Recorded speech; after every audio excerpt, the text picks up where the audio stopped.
everyone, it's May Angel. Welcome sa aking YouTube channel. Atensyon po sa ating mga OFW dyan. Hindi ko po muna sasabihin good news ito, pero ito po ay balita para sa inyo. Dahil currently po, meron pong isinusulong na batas si Senator Erwin Tulfo. Ito po ay may Senate Bill number 252. Tungkol ito sa OFW Pension Fund. Pero wait lang, aalamin muna natin ngayon, worth it ba talaga ito?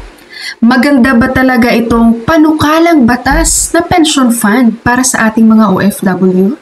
Okay, so ngayon umpisahan naman natin, sino naman ang mga eligible na OFW na makakasali dito sa Pension Act na ito? Base po dito sa Senate Bill 252, Section 5, itong eligibility. The benefits of this act shall apply to the OFW who is: letter A, at least 60 years of age upon retirement with accumulated 15 years of overseas employment. Dapat po 60 years old ka pong mag-retire at dapat meron kang total na 15 years sa abroad, 15 years of overseas employment. Accumulated guys, okay? So total po, hindi po kailangan dapat straight yung 15 years sa ganitong company ka, no? Kahit pa iba-ibang company, basta po ang total niyan ay naka 15 years of service overseas employment po kayo. Alright? And then letter B, registered with Philippine Overseas Employment Agency or POEA.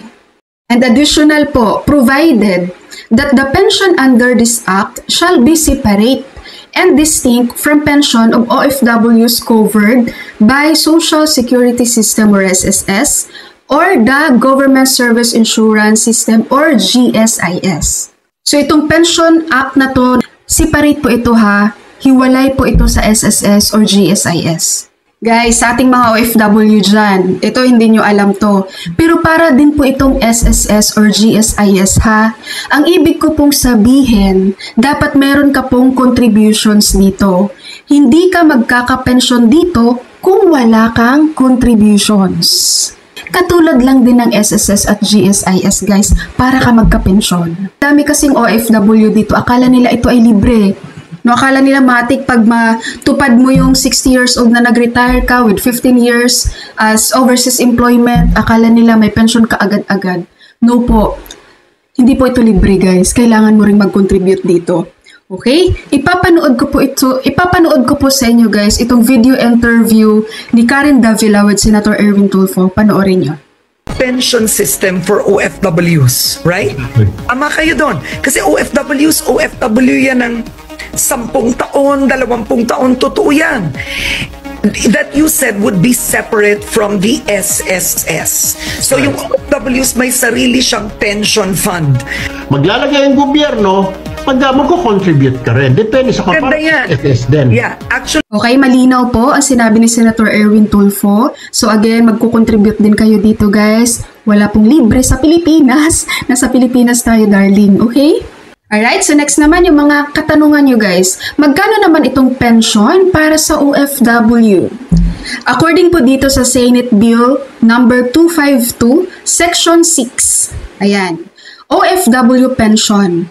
All eligible OFW shall be entitled to receive a monthly pension in the amount of at least 5,000 pesos per month upon retirement, subject to the pension plan to be established by the Department of Migrant Workers. Okay, so at least 5,000 pesos monthly daw po.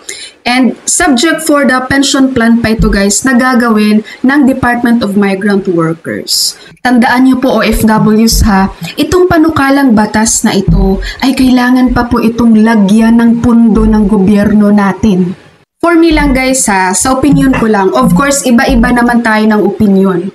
Pero I respect your own opinion guys. For me lang, kung ikaw OFW at naghahangad ka po ng malaking pension pag retire mo or pag for good mo dito sa Pilipinas, why not maximize your contributions sa SSS at Pag-ibig Fund? And kung tatanungin nyo ko, bakit nyo ni-refer sa SSS?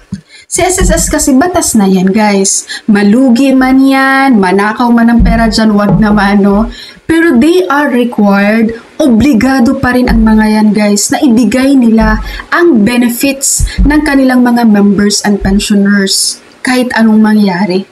Secure ang contributions natin with SSS, kumbaga. Aminin nyo mga OFWs natin dyan. Ang dami nyo dyan na hindi kayo nagko-contribute ngayon sa SSS dahil nanghihinayang kayo doon sa monthly contributions na yon. Tama? Yun ang tanggalin nyo guys sa isip nyo.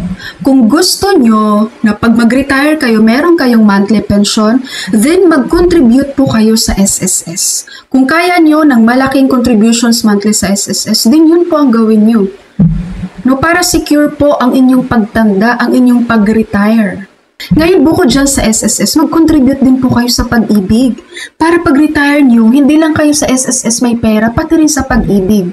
Yes, sa Pag-ibig Fund, wala pong monthly pension dyan, pero lahat ng contributions mo, makukuha mo yan, plus the dividend pa. Ikaw, OFW, magkano ang kaya mong i-contribute sa regular savings mo with Pag-ibig Fund? 2,000, 3,000, or kaya 1,000, malaking bagay na yan, guys. Di ba, mag-contribute kayo ng regular savings nyo sa Pag-ibig. Mawi-withdraw nyo po ito pagdating nyo ng retirement age nyo, pag 60 years old na kayo. Isama nyo na rin ang MP2, guys. Napakagandang MP2. Ang minimum contributions dito is 500 pesos. Pero ikaw as an OFW, magkano ang kaya mo? Of course, kaya mo nang mas palakihin pa, di ba? Hindi lang 500 yan.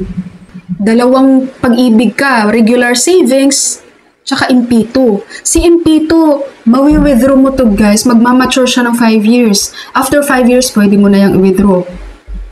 Okay? May interest din yan. Tutubo pera mo dyan. Ngayon, pagsasabihin nyo, paano yan? Hindi naman ako makawi after 5 years. Hindi ko mawi-withdraw yung MP2 ko. Si MP2 naman, guys, kapag hindi nyo na na-withdraw ng maturity niya within 5 years, tapos nandun lang naman yung pera nyo sa Pag-ibig, hanggang 7 years, tutubo yan. Hanggang 7 years lang, ha? Ngayon, pag hindi nyo pa yan ma-withdraw, nandun lang yung pera nyo. Hindi naman yan mawawala. Pag kailan kayo makauwi, tsaka nyo i-withdraw. Ang MP2, pwede kayo kumuha dyan ng multiple account nyo. This year, for example, this year mag-open kayo ng MP2. Next year, mag-open ulit kayo ng MP2. Diba?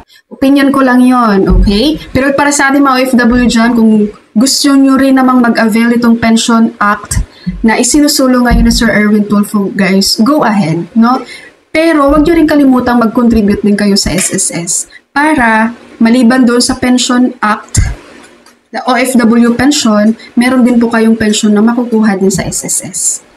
Alright, para po sa ating mga OFW dyan, sana po ay maliwanag po sa inyo itong Pension Act na isinusulong ngayon ni Sir Erwin Tulfo. And sana guys, huwag niyong baliwalain yung aking suggestion lang naman pagdating sa contributions nyo with SSS and Pag-ibig Fund.